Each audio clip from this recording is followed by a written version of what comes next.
اعوذ باللہ من الشیطان الرجیم بسم اللہ الرحمن الرحیم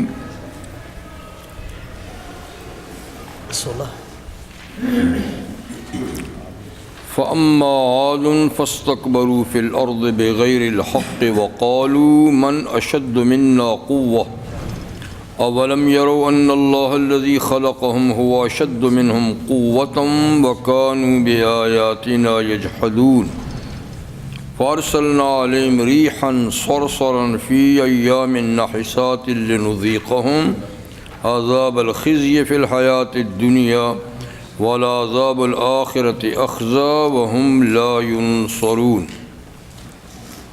وأما ثمود فهديناهم فاستحبوا العمى على الهدى فأخذتهم صاعقة العذاب الهون بما كانوا يكسبون ونجينا الذين آمنوا وكانوا يتقون ويوم يحشر أعداء الله إلى النار فهم يوزعون حتى إذا ما جاءوها شهد عليهم سمعهم وأبصارهم وجلودهم بما كانوا يعملون صدق الله العظيم.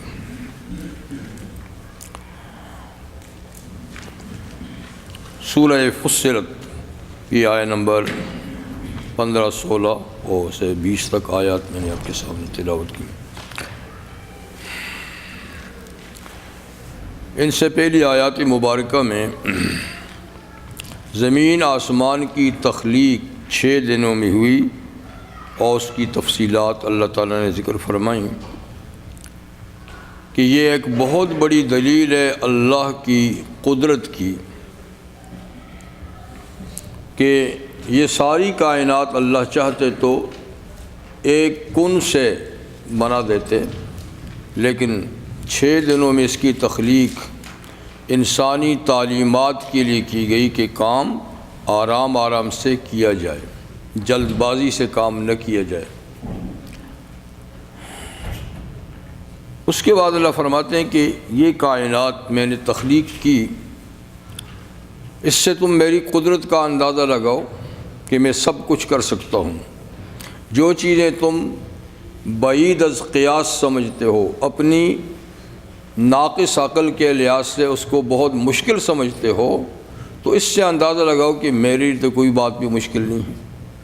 تم اپنے اندازے سے سوچتے ہو اور میرے اندازے کچھ اور ہیں. تو میں جب چاہوں گا یہ ساری مخلوقات کو ایک دفعہ مٹا کر دوبارہ پھر نئے سرے سے وجود بخشوں گا، اور ایسا واقعی طور پہ ہوگا. فرمایا کہ ان دلائل سے اگر لوگ اعراض کرتے ہیں، منہ پھیرتے ہیں، تو ان کو میری سخت پکڑ اور عذاب سے ڈرنا چاہیے. اس لیے کہ پہلے بہت سی طاقتور قومیں دنیا کے اندر آئیں اور انبیاء کرام نے یہی حقائق ان کے سامنے ذکر کیے، لیکن انہوں نے اپنی عقل لڑائی اور انبیاء کرام کی دعوت کو قبول نہیں کیا. ہم نے ان کو صفحہ ہستی سے مٹا دیا. اسی سلسلے میں اللہ تعالیٰ کچھ قوموں کا ذکر فرماتے ہیں کہ ایک زبردست قوم، خود قرآن حکیم میں ہے کہ اس جیسی طاقتور قوم اللہ نے کوئی دوسری پیدا نہیں کی، وہ قوم عاد ہے. ان کے پاس اللہ کے پیغمبر تشریف لائے اور وہ اپنی قوت اور طاقت کے نشے میں ظلم و ستم پر آ گئے تھے اور ہر حق بات کا وہ انکار کرتے تھے. جب ان کو دعوت دی گئی تو انہوں نے جواب میں کہا کہ ہم کسی سے ڈرنے والے نہیں ہیں، ہم کسی قوت کے قائل نہیں ہیں، ہم خود دنیا میں سب سے زیادہ طاقتور ہیں. اے ہود علیہ السلام، آپ جس سے ڈراتے ہیں، کس سے ڈراتے ہیں؟ یعنی روئے زمین پر ہم سے تو کوئی طاقت والا نہیں ہے، کون سی قوت سے ڈراتے ہیں؟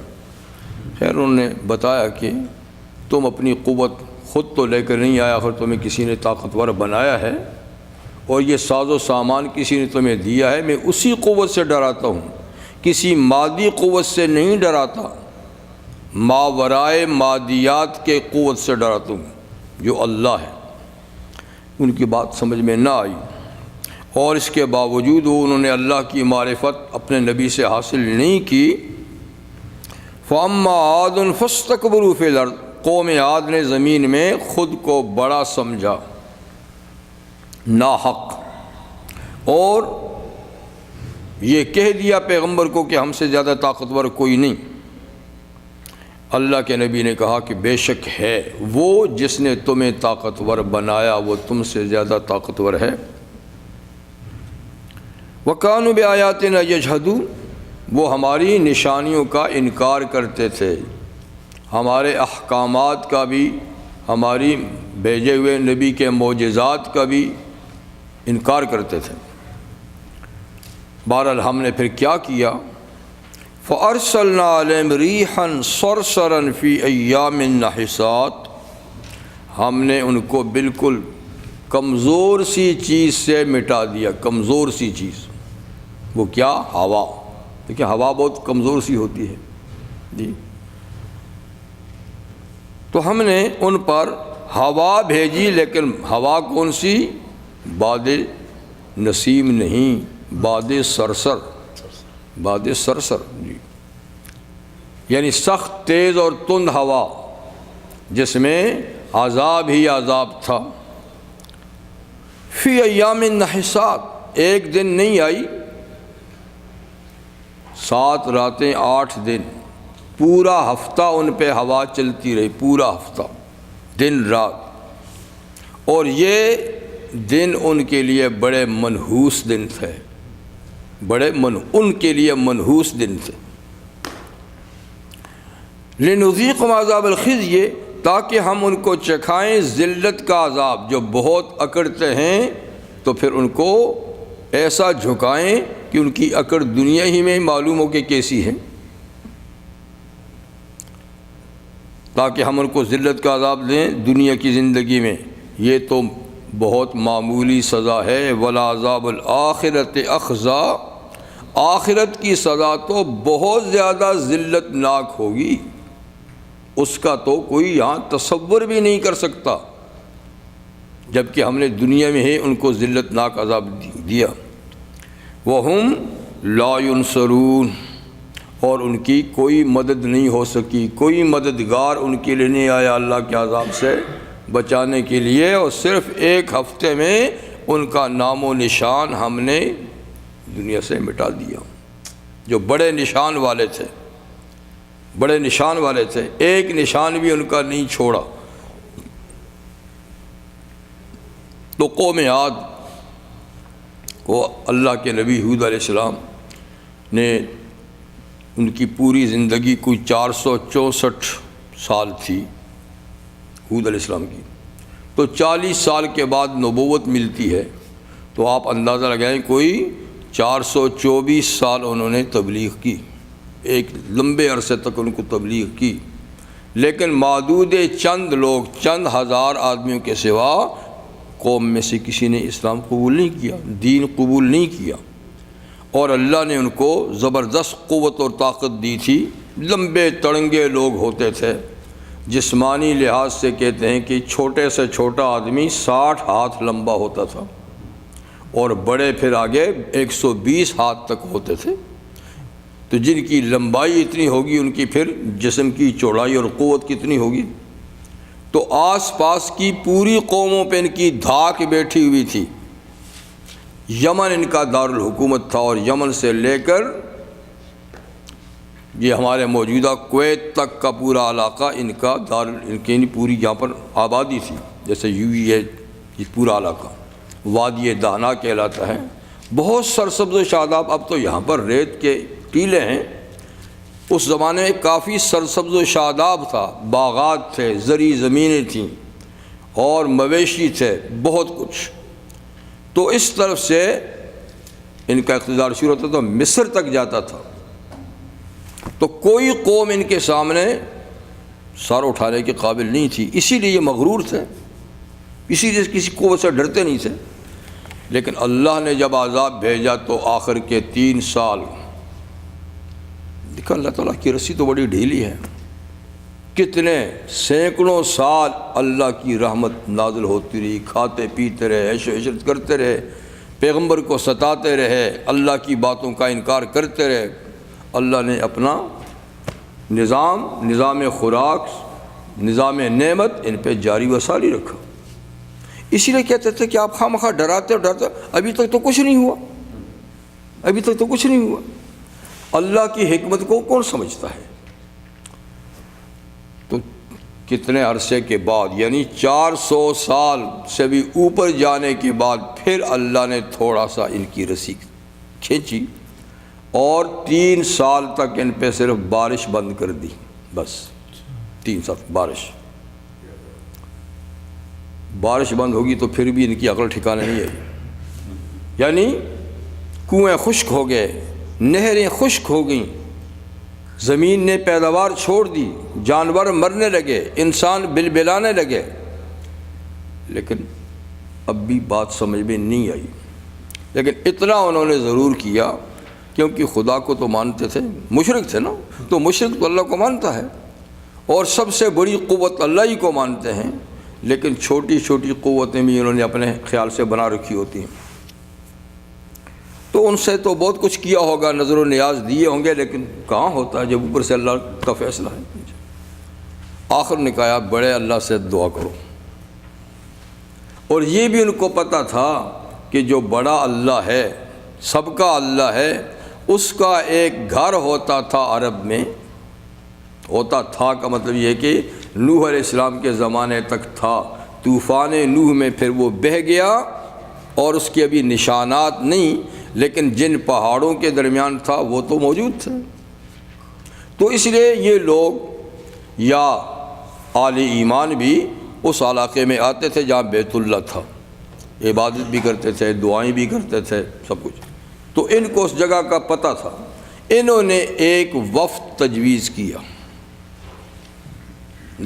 دعا کے لیے، ان کو بھیجا کہ تم جاؤ، ملکی حالات، قومی حالات اچھے نہیں ہیں، تو جا کر وہاں اللہ سے دعا کرو کہ اللہ تعالیٰ بارش برسائے۔ اب بھی خدا کے نبی کو کچھ نہیں کہتے کہ آپ دعا کریں، ہم ایمان لائیں گے یا کچھ، ان سے تو بیر ہے۔ یہ وفد آیا تو رستے میں مکہ مکرمہ کے قریب ہی ایک عرب سردار تھا، یہ بھی عرب لوگ تھے، تو اس کے مہمان بنے تو اس نے تو عرب کی مہمان نوازی تو آپ کو پتہ ہے مشہور ہے، اس نے خوب ان کی تواضع کی، کیونکہ یہ ایک بڑی قوم کے لوگ تھے، خوب کھلایا پلایا، ناچ گانوں کا بھی انتظام کیا، ان کا بھی دل لگ گیا اور یہ مہینہ بھر وہیں بیٹھ گئے۔ آنے کا مقصد ہی بھول گئے کہ قوم نے کس لیے بھیجا تھا، اب یہ عیش و عشرت میں لگے ہوئے ہیں، جی ہاں بس کھا پی رہے ہیں، اور خوب گانے بجانے کی عورتیں بھی ہیں اور سب کچھ۔ آخر وہ میزبان بھی تنگ آ گیا، یار یہ تو اچھے مہمان ہیں، 2 3 4 دن یہ تو اب جم کے بیٹھی گئے، جانے کا نام ہی لیتے، اور شاید آنے کا مقصد بھی بھول گئے ہیں۔ تو وہی گانے والی جو عورتیں تھیں ان سے کہا میں کہوں تو شرم کی بات ہے، میں کیسے کہوں، میرے مہمان ہیں کہ تم چلے جاؤ یا کیا، تو اس لیے بہتر ہے کہ تم جو ان کے سامنے کچھ گاتی واتی ہو نا، کوئی ایسا گانا بھی گاؤ کہ ان کو آنے کا مقصد تو یاد ہو، آئے کیوں ہیں، کسی نے بھیجے۔ تو خیر انہوں نے پھر وہ کچھ اشعار پڑھے ان کے سامنے، یاد دلایا کہ قوم کس حالت میں تم چھوڑ کر آئے ہو، ان کا بھی کوئی خیال ہے یا نہیں ہے، تم تو کھاتے پیتے ہو، عیش و عشرت کرتے ہو، قوم تو پیچھے مر رہی ہے۔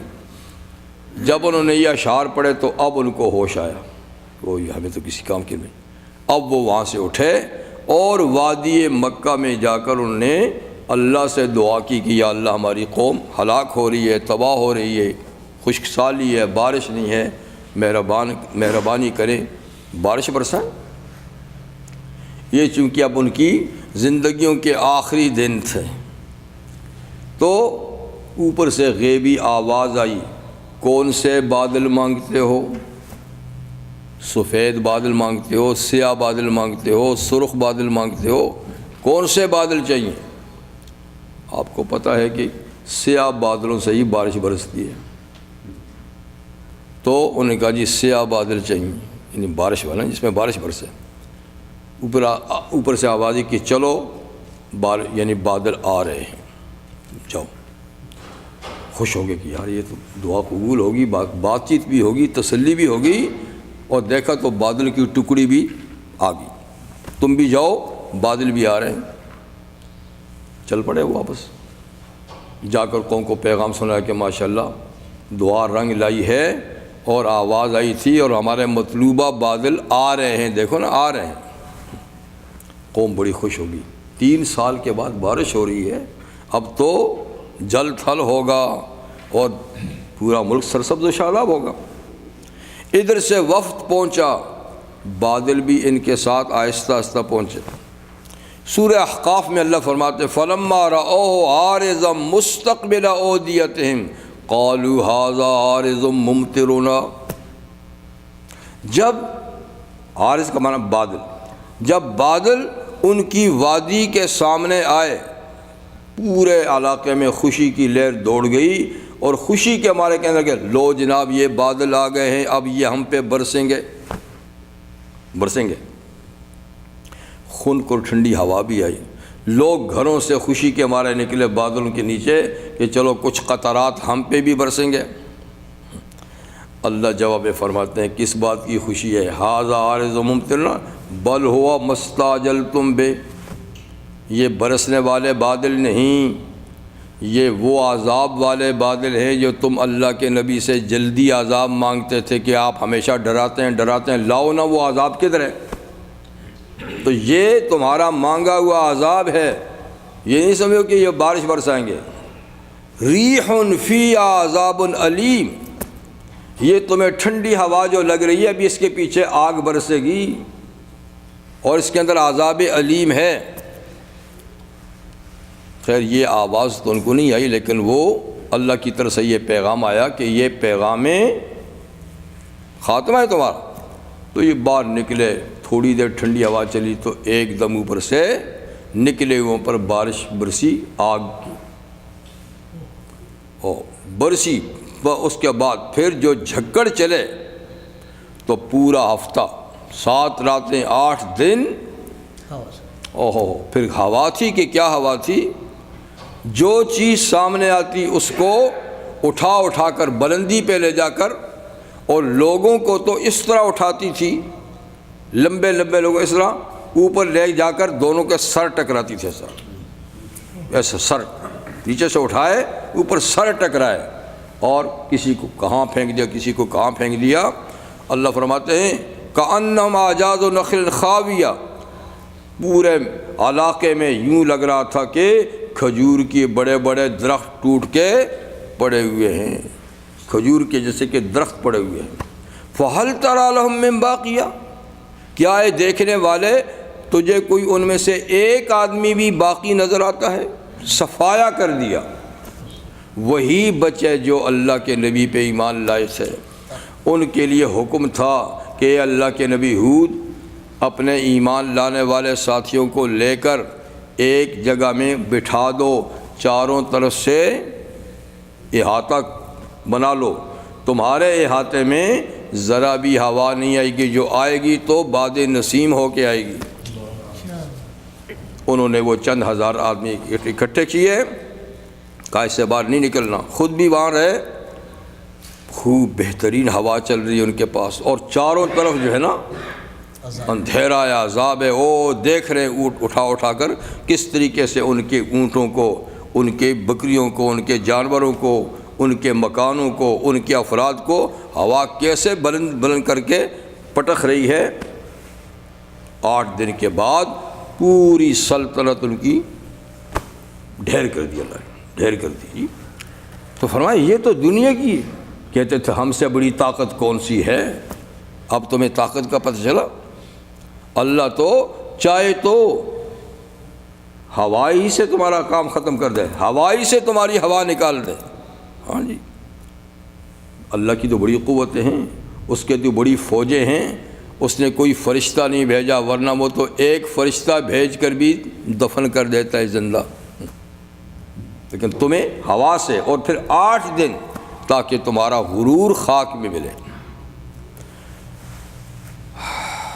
فی ایام نحسات، فرمایا کہ یہ منحوس دن، یہ منحوسیت کا تصور تو ہم لوگوں میں بھی ہے، کہتے ہیں فلانا بڑا منحوس ہے، فلانا دن منحوس ہے، فلان جگہ منحوس ہے۔ یہ نحس اور سعد کی بات تو ٹھیک ہے کہ اس میں سعادت ہے، نیک بختی ہے، لیکن نحوست والی بات غلط ہے۔ یہ مشرکانہ عقیدہ ہے کہ کہتے فلانا دن منحوس ہے، فلانا مہینہ ٹھیک نہیں، فلانی جگہ ٹھیک نہیں۔ دراصل بات یہ کہ کسی چیز میں نحوست نہیں، نحوست انسان کے اپنے اعمال میں ہے، اپنے اعمال میں ہے۔ عمل خراب ہے تو حرم میں جاؤ، وہ بھی تمہارے لیے منحوس ہوگا، حرم میں جاؤ تو بھی تمہارے لیے وہ منحوس ہی ہوگا۔ اور اگر عمل اپنے ٹھیک ہے، ایمان ٹھیک ہے، تو چاروں طرف سے کفر کیوں نہ ہو تم سعادت مند ہو۔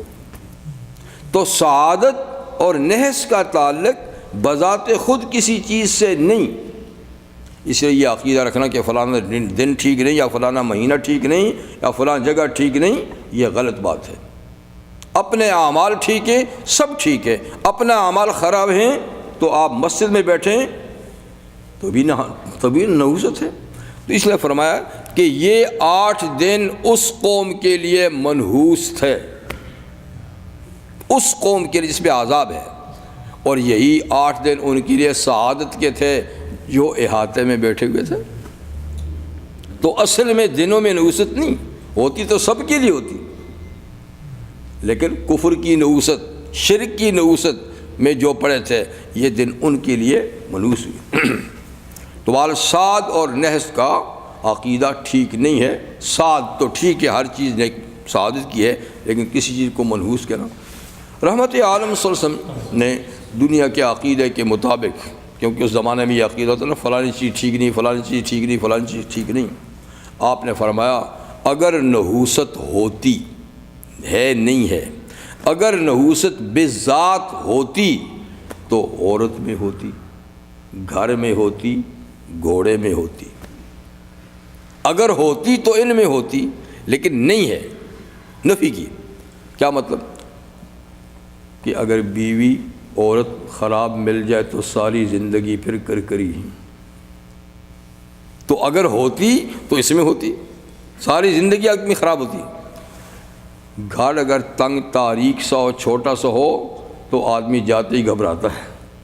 اگر ہوتی تو گھر میں ہوتی، کہ تھکا ماندہ آیا ہے، گھر میں سکون نہیں ہے جی، اور ہوتی تو گھوڑے میں ہوتی۔ گھوڑے کا مطلب ہے سواری، آپ کار کہہ دیں، بس کہہ دیں، ٹرک کہہ دیں، اس زمانے میں تو گھوڑے ہوتے تھے۔ اگر ہوتی تو گھوڑے میں ہوتی، یعنی سواری میں، کیونکہ کسی کو سواری خراب مل جائے نا تو پھر تو سفر پہ نہ پہنچے۔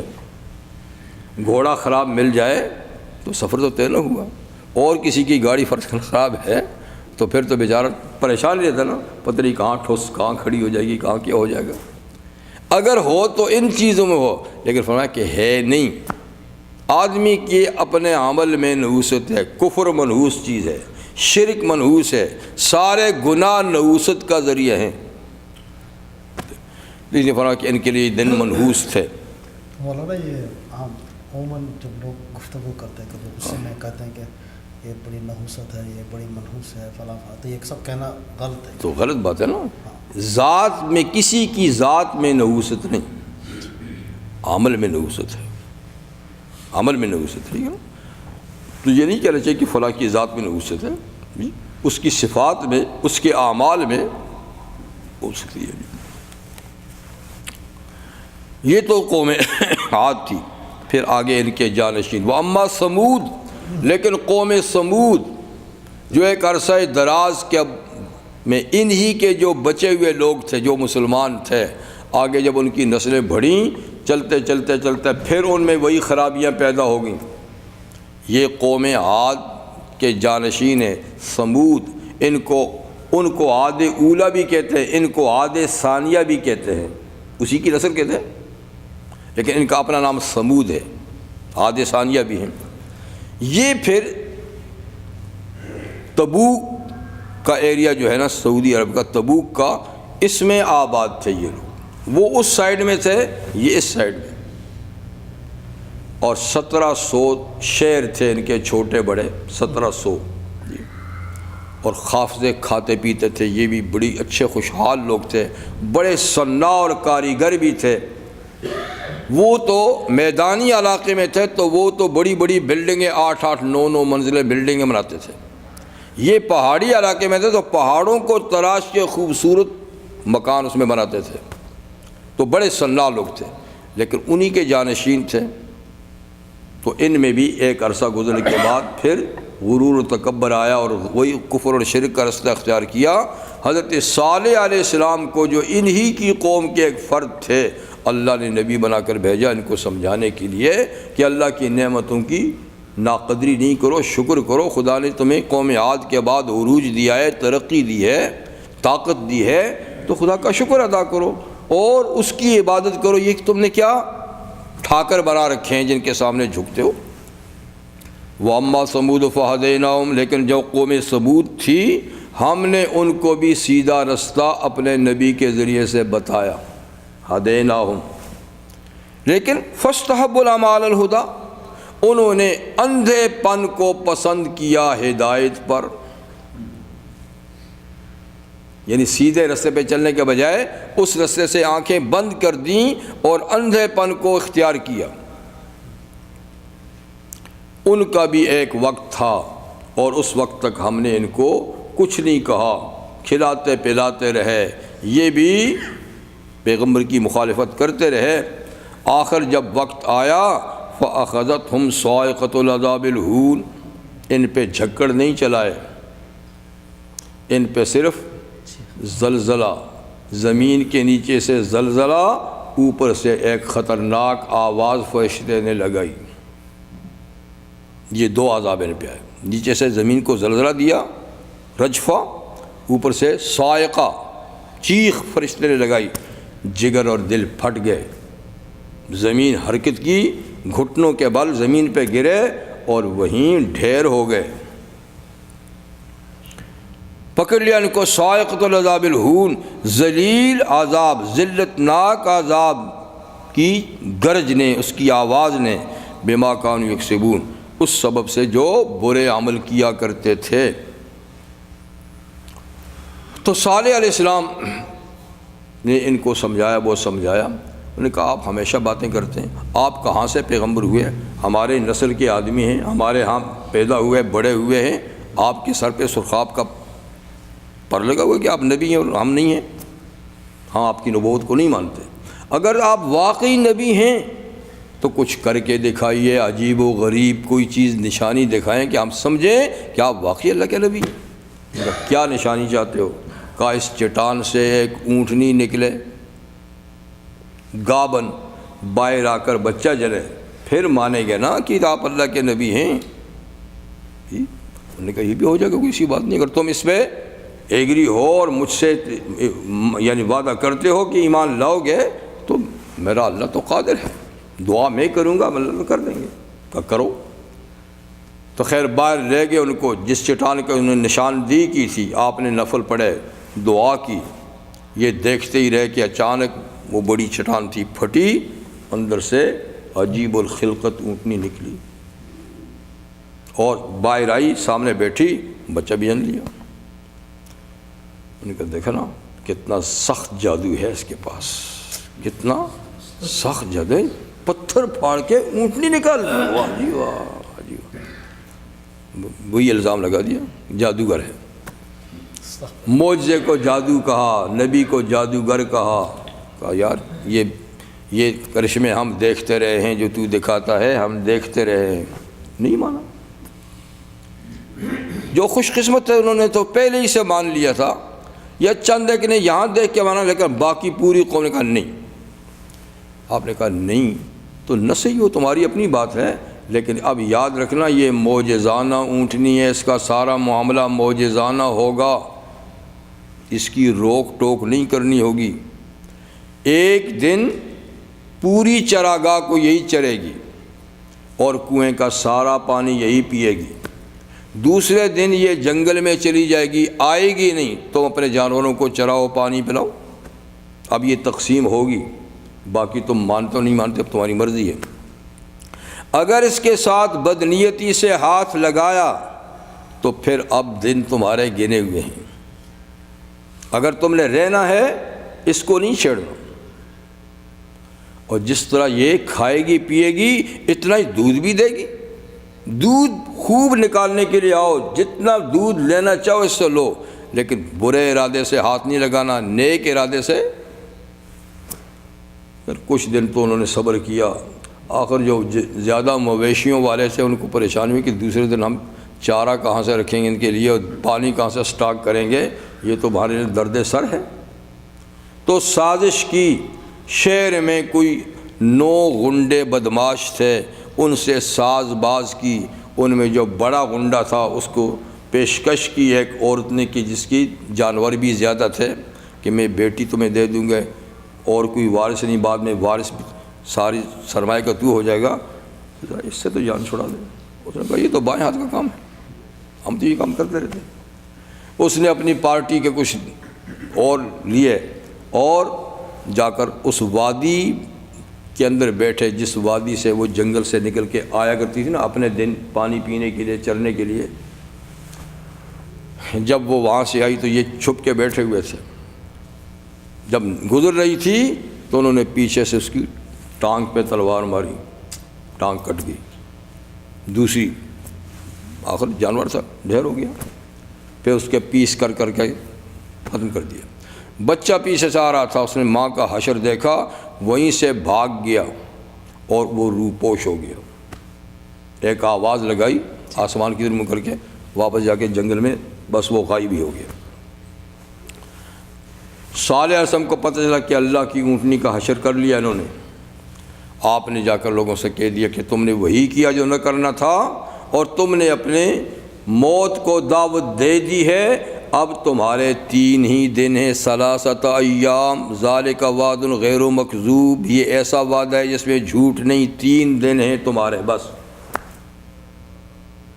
چوتھا دن اب تمہارے لیے نہیں ہے، وہ عذاب کا دن ہوگا، 3 دن ہیں۔ پھر یہ بھی نشاندہی کی کہ پہلے دن تمہارے چہرے، ہاں چہروں کا کلر بدل جائے گا، دوسرے دن دوسرا کلر آئے گا، تیسرے دن تیسرا آئے گا، اور چوتھے دن خاتمہ ہو جائے گا۔ اب لیکن ڈھیٹ پن بھی دیکھیے لوگوں کا، پھر بھی نہیں سمجھے۔ اب وہ پہلا دن آیا، سب کے چہرے بدل گئے، اب بھی نہیں سمجھے۔ دوسرا دن آیا، دوسرا کلر چہروں پہ آیا، پھر بھی نہیں سمجھے۔ تیسرا دن آیا، تیسرا کلر۔ نبی کی ہر پیشن گوئی صحیح ثابت ہو رہی ہے، دیکھ رہے ہیں ان کے بتائے ہوئے دنوں کے مطابق چہروں کی رنگت بدل رہی ہے، لیکن پھر بھی ہوش ٹھکانے کی کم از کم توبہ کر لیں، معافی مانگ لیں، نہیں، وہ بے فکری کے ساتھ۔ چوتھا دن آیا تو پھر اللہ کا عذاب آ گیا، زمین کے نیچے سے زلزلہ ہوا، اوپر سے فرشتے نے چیخ لگائی، اور جو جہاں تھا وہیں پر ڈھیر ہو گیا۔ ہاں ہم نے اس کو عذاب ہون یعنی ذلت کا عذاب جی چیخ کی شکل میں اور اس کے زلزلے کی شکل میں آیا، بما كانوا يكسبون وَنَجَّيْنَا الَّذِينَ آمَنُوا وَكَانُوا يَتَّقُونَ۔ یہاں بھی ہم نے ان لوگوں کو بچا لیا اس عذاب سے جو اللہ کے نبی پہ ایمان لائے تھے اور وہ متقی پرہیزگار تھے، وہ بھی چند ہزار ہی تھے، ان کو اللہ کے نبی لے کر الگ ہو گئے تھے، باقی پوری قوم ختم ہو گئی۔ یہ 2 قوموں کا اللہ نے ذکر کیا جو اپنی مثال آپ تھی، اور ان کا خاص طور پہ ذکر اس لیے کیا کہ عرب کے لوگ ان کا حشر اپنی آنکھوں سے دیکھتے تھے، سفر کے دوران ان کی آبادیوں سے آتے جاتے تھے، تو اس لیے اللہ نے ان کا ذکر کیا، ورنہ دنیا کے اندر پتہ نہیں کتنی قومیں عروج پہ آئیں اور کتنی تباہ ہوئیں اور کتنی دفن ہوئیں، اللہ جانتے ہیں، اللہ ہی جانتا ہے، کوئی پتہ ہی نہیں ہے کتنے لوگ آئے۔ اب دنیا کے عذاب کے بعد اب اللہ آخرت کی منظر کشی کرتے ہیں، آخرت کی جی۔ وَيَوْمَ يُحْشَرُ أَعْدَاءُ اللَّهِ إِلَى النَّارِ فَهُمْ يُوزَعُونَ، اور اس دن کو بھی یاد کرو کہ اللہ کے دشمن جہنم کی طرف اکٹھے کیے جائیں گے، فیصلہ ہو جائے گا اللہ کی عدالت سے جنتی اور دوزخیوں کا، تو جو دوزخی لوگ ہیں وہ جہنم کی طرف ان کو اکٹھا کیا جائے گا۔ فہم یوزعون، جب وہ چل پڑیں گے تو ان کو روکا جائے گا، ذرا ان کو ٹھہراؤ، وقفوہم، ذرا ان کو روکو، تاکہ پچھلے بھی ان کے ساتھ آ کر مل جائیں۔ اور یوزعون کا معنی روکنا بھی ہوتا ہے، یوزعون کا معنی ہوتا ہے تقسیم کرنا، ذرا ان کو روکو تاکہ ان کے گروپ بنائے جائیں۔ ہر عمل والوں کو الگ الگ کیا جائے، ابھی تو مکس ہے سارے، ہر عمل والوں کو الگ الگ، چوروں کا الگ گروپ ہو، ڈاکوؤں کا الگ ہو، فلانے کا یہ ہو، فلانے کے، تو ان کو گروپ بنا کر ان کے لیڈر کے ہاتھ میں جھنڈا دے کر ان کو جہنم میں بھیجا جائے گا، تو ہم ان کو روکا جائے گا۔ حتی اذا ما جاؤہا، یہاں تک کہ گروپ بنانے کے بعد جب وہ جہنم کے کنارے پہ پہنچیں گے، پیچھے کی صورت میں سورۃ زمر کے آخر میں گزر چکا ہے، وسیق الذین کفروا الی جہنم زمرا، چلائے جائیں گے کافر جہنم کی طرف گروپوں کی شکل میں۔ وسیق الذین اتقوا ربہم الی الجنۃ زمرا، جنتی بھی گروپوں کی شکل میں چلائے جائیں گے، کسی کے ہاتھ میں صداقت کا جھنڈا، کسی میں امانت کا جھنڈا، کسی کے ہاتھ میں فلاں نیکی کا جھنڈا، اور وہ لوگ ان کے پیچھے جائیں گے، وہ بھی گروپوں میں جائیں گے، یہ بھی جی۔ جب جہنم کے کنارے پہ پہنچیں گے تو یہ ایک درخواست پیش کریں گے، ایک اپیل اللہ کی عدالت میں اور پیش کریں گے کہ یا اللہ ہم تو بے قصور جا رہے ہیں، ہمیں کیا کیسے بے قصور ہو؟ تمہارے اعمال نامے تمہیں دکھائے گئے، تم پر فرشتوں نے شہادتیں دیں، تمہارے پیغمبروں نے شہادت دی، فلاں نے شہادت دی، کیس تو تمہارا مضبوط تھا۔ کہ یا اللہ یہ سب نے ضد بازی کی ہے، ہمارے ساتھ ضد ہوئی ہے، اس لیے ہم کسی شاہد کی شہادت پر یقین نہیں کر سکتے۔ لیکن وہاں بھی جا کر ہی بکیں گے، بھئی اللہ کے پیغمبر ہیں، نیک صالح لوگ ہیں، فرشتے ہیں، ان کی شہادت کو کہ جی ہم کسی پر اعتماد نہیں کر سکتے ہیں، ہم تو بس صرف اپنے ہی اوپر یہ اعتماد کرتے ہیں، اور کسی کی شہادت یہ ہمارے ساتھ جو ہے انصاف، آج انصاف کا دن ہے تو انصاف ہونا چاہیے۔ ہمیں لگتا ہے کہ ہمارے خلاف شہادتیں کیا کہیں، تو اللہ فرمائے گا اچھا کس پر، کس کی شہادت پہ؟ یہ آج ہمیں صرف اپنے ہی اوپر اعتماد ہے، کسی اور پہ اعتماد نہیں۔ جب یہ کہیں گے تو اللہ تعالیٰ فرمائے گا اچھا اس کو ذرا بند کرو، یہ بہت بولتی ہے، وہاں بھی بولتی رہی اور یہاں بھی بول رہی ہے، اس کو تو الیوم نختم علی افواہہم، یہاں چٹکی لگا دیں گے، آج ہم ان کے منہ پر مور لگا دیں گے، سکوت کی، خاموشی کی۔ بہت بولی ہے، دنیا میں بھی جھوٹ، یہاں بھی جھوٹ، اب جہنم کے کنارے پہ پہنچ کے بھی جھوٹ۔ پھر اللہ فرمائے گا اچھا تم کو اپنے اوپر اعتماد ہے نا، میں تیرے جسم سے ہی آج گواہی لیتا ہوں، یہ آخری شہادت ہے تمہارے جسم سے، تو خاموش ہو جا۔ زبانیں خاموش ہو جائیں گی، جیسے سورہ یاسین شریف میں بھی ہے، الیوم نختم علی افواہہم وتکلمنا ایدیہم وتشہد ارجلہم بما کانوا یعملون یکسبون۔ جی ہاں، جو کرتے رہے، ہاتھوں سے پوچھیں گے کیا کرتے رہے ہو، پاؤں سے کیا کرتے رہے ہو۔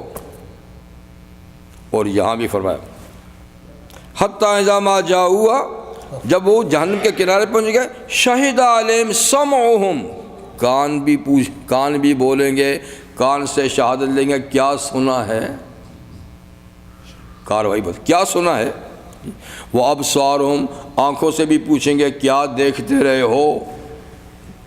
وہ جلودہم، پوری کھال سے بھی پوچھیں گے کہاں ٹچ ہوتی رہی، کیا کرتے رہے ہو۔ تو ایک ایک جسم کے حصے سے پوچھیں گے، دل سے پوچھیں گے، دماغ سے پوچھیں گے کیا سوچتے رہے ہو، کیا پلاننگ ہوتی رہی ہے، جی بما کانوا یعملون، جو دنیا میں آخر عمل تو انہی سے کرتا رہا نا، تو ہر عضو سے جو عمل کیا کرایا اس سے ہم پوچھیں گے. یہ ساری ٹھیک ٹھیک گواہی دے دیں گے کہ ہم سے یہ کام لیتا رہا ہے.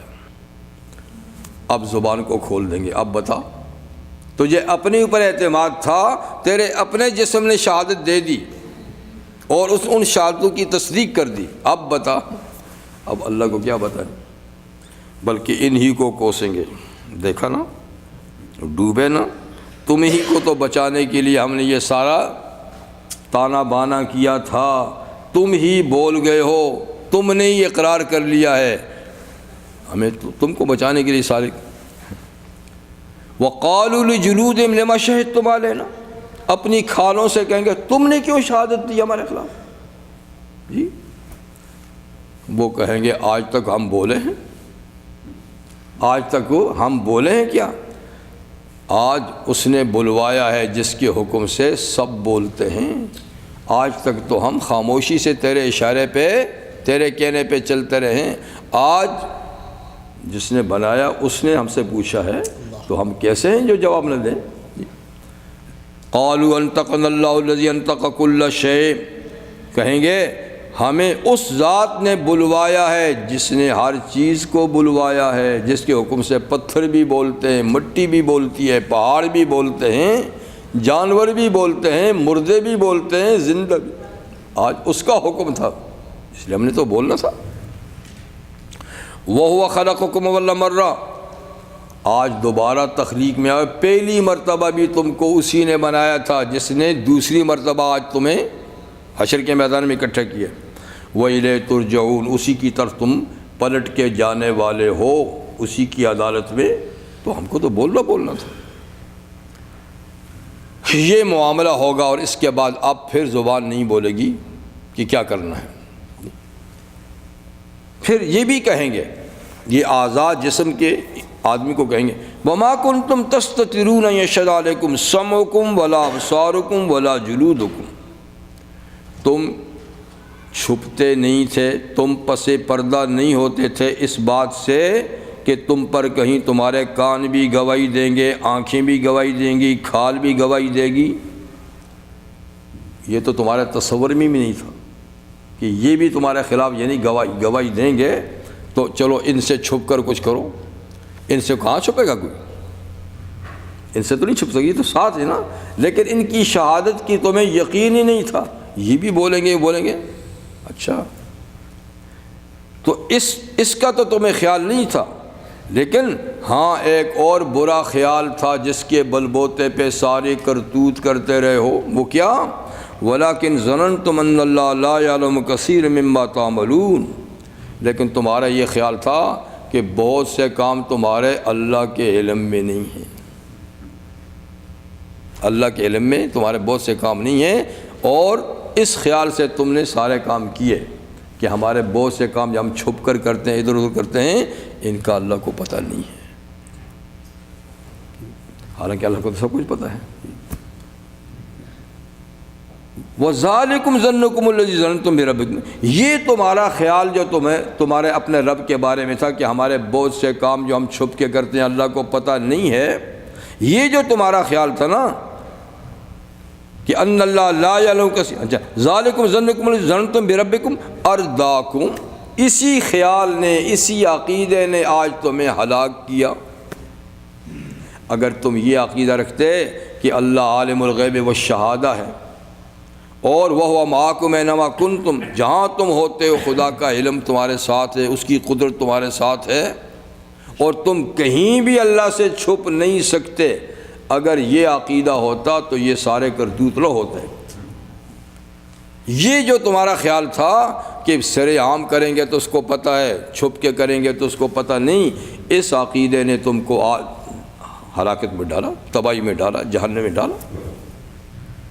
وَأَصْبَحْتُم مِّنَ الْخَاسِرِينَ, تو تم آج نقصان اٹھانے والوں میں سے ہوئے.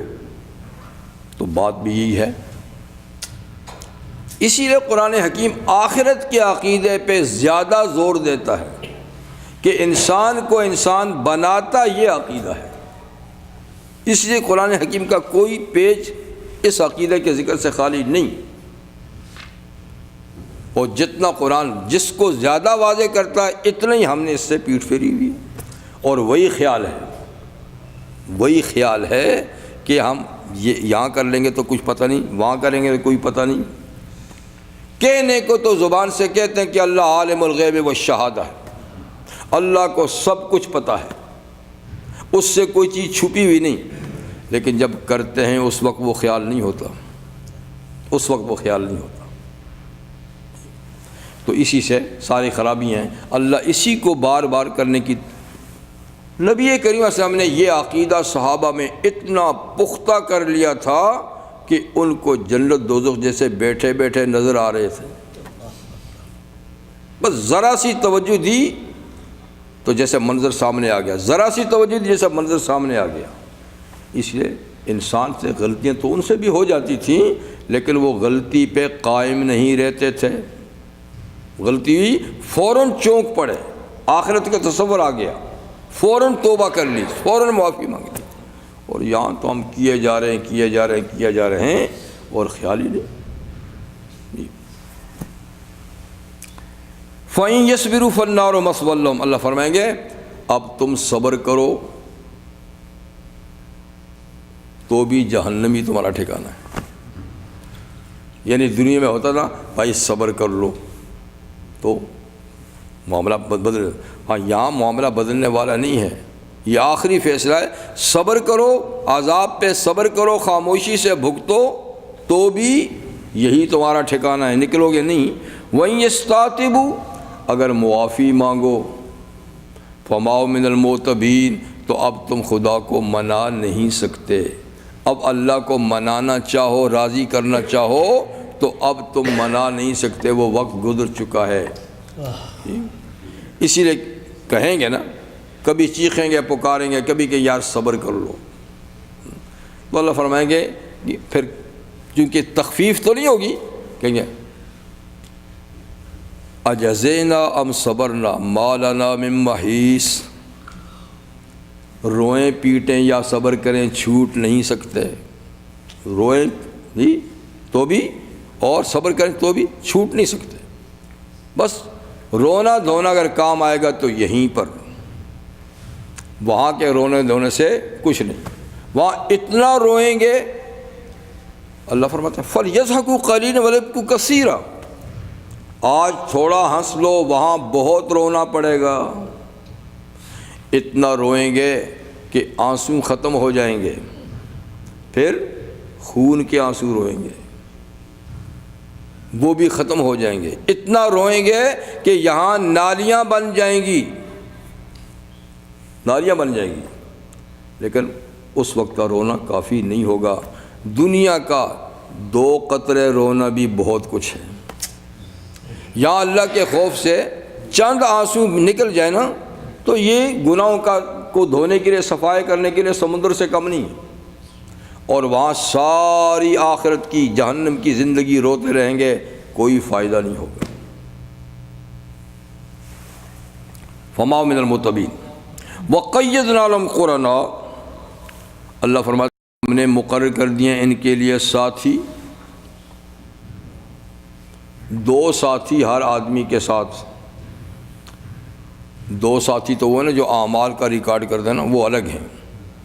2 ساتھی جو دل میں خیر و شر القاء کرتے ہیں، ایک فرشتہ ہے جو خیر القاء کرتا ہے، یہاں ہوتا ہے، ایک شیطان ہے جس کا دفتر پیچھے ہے، وہ وہاں سے انجیکشن لگاتا ہے دل کی طرف، یہ کر لے یہ کر لے۔ فرشتہ یہاں قریب ہے دل کے، وہ کہتا ہے یہ کر لے یہ کر لے۔ جو اچھے خیال دل میں آتے ہیں کسی وقت، وہ فرشتے کا القاء ہوتا ہے، اور جو برے خیال آتے ہیں وہ شیطان کا وسوسہ ہوتا ہے۔ تو 2 قرین ہیں ہر آدمی کے۔ اب دیکھیے کہ وہ کس کی بات پہ چلتا ہے۔ قیدنا لهم قرنا فزینوا لهم ما بین ایدیہم وما خلفہم، تو زیادہ آدمی کا رجحان اس کی طرف ہوتا ہے، اور وہ بڑے خوبصورت انداز سے گناہوں کو پیش کرتا ہے، بڑے چمکدار، بڑے لذیذ، بڑے مزیدار، کر لو پھر پچھتاؤ گے، یہ کر لو یہ کر لو کر لو۔ تو خوبصورت بناتا ہے ان کے لیے ان کے اعمال، ان کے سامنے کی زندگی، پیچھے کی۔ وحق علیہم القول فی امم، ان پہ بات طے ہو چکی ہے کہ یہ ان امتوں میں آخر شامل ہوں گے قد خلت من قبل من الجن والانس، جو ان سے پہلے گزر چکی ہیں جنوں اور انسانوں کی پارٹیاں، تو جس کے بارے میں ثابت ہو چکا کہ ان پارٹیوں میں سے کسی کے ساتھ ہے وہ وہی کرے گا، وہ وہی کرے گا۔ انہم کانوا خاسرین، یہ لوگ نقصان اٹھانے والے ہیں۔ جو فرشتے کی تلقین پہ نہیں چلتے اور شیطان کی تلقین پہ چلتے ہیں تو یہ ان کا انجام کیا ہوگا؟ وہ چیزوں کو بڑا مزین، خوبصورت اور لذیذ کر کے پیش کرتے ہیں اور یہ اسی لذت کے پیچھے بھاگ جاتے ہیں۔ اور فرشتہ تو ظاہر بات ہے اچھی بات کی تلقین کرتا ہے، عبادت کی کرتا ہے، ریاضت کی کرتا ہے، تو یہ بات پھر نفس کے لیے بڑی گراں ہوتی ہے، یعنی مشکل، اور وہ بڑی چمکیلی چیزیں، خوشنما چیزیں پیش کرتا ہے جس کے پیچھے بڑی مشکلات ہوں گی۔ اسی لیے حضور نے فرمایا صلی اللہ علیہ وسلم کہ خفت النار بالشہوات وخفت الجنہ بالمکارہ، جنت کے سامنے باڑ لگی ہوئی ہے، فینس لگی ہوئی ہے مشکلات کی، ان کو عبور کرو گے تو آگے باغ و بہار ہے۔ جہنم کے سامنے فینس لگی ہوئی ہے خواہشات کی، خوبصورت چیزوں کی، آ جاؤ، لیکن گھسو گے تو آگے پھر نتیجہ پھر تو رزلٹ کی بات ہے، ظاہر ادھر مشکلات، ادھر عیش و عشرت کا سامان ہے۔ اب نفس تو ادھر ہی دوڑے گا، مشکل میں کیوں پڑے؟ یہ نقد بھی نظر آ رہا ہے، وہ ادھار بھی ہے، تو اس لیے میلان اور جھکاؤ نفس کا ادھر ہی ہوتا ہے۔ اب اس کو ذرا لگام دے کے موڑنا پڑتا ہے کہ بھائی تم ظاہری چمک کو نہیں دیکھ، پیچھے کو ذرا جھانک کے دیکھ، ادھر کانٹے تو ہیں لیکن پیچھے بہار ہے، ادھر بہار تو ہے لیکن پیچھے خزاں ہے۔ اب یہ خوش نصیب ہوتے ہیں جو جھانک کے دیکھتے ہیں، ورنہ تو وہی بات ہے نا کہ پھولوں کو دیکھ کر ہی آدمی چلا جاتا ہے۔ تو بہرحال یہ سلسلہ ہے، اور بس کریں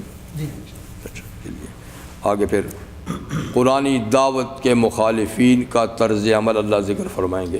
تو ابھی سلسلہ یہی جاری ہے اس صورت میں بھی، اور زیادہ زور وہی ہے آخرت کے بارے میں کہ اس کا یقین رکھو، اس کو ہمیشہ سامنے رکھو تاکہ یہ زندگی صحیح طریقے سے چلے انشاءاللہ۔ سبحانک۔ آپ ہمیں گزارش کی تھی